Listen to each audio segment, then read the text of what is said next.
You've asked for a game changer in your life, dear Leo. And so then let the game changer meet you.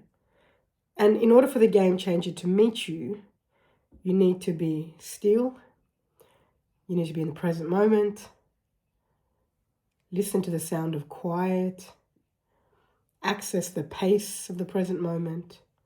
Anything that is in support of you being in the here and now. And I'm talking about genuinely being in the here and now, not thinking that you're present.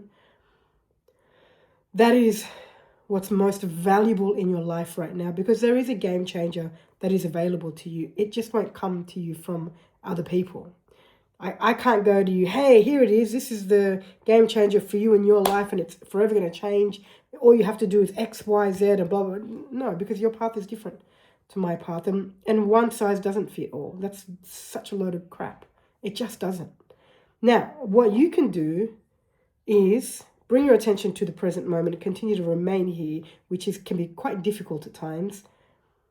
And the game changer that is for you, that supports you best, meets you in that space of quiet. I talk about the space of quiet often.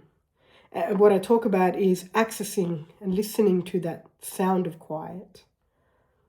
In the space of quiet, there's no more external noise, because nothing gets in the way of you knowing what's true for you more than the external noise. The point I'm making for the Leos is you've asked for the game changer. It's available to you. You just need to be here to receive it.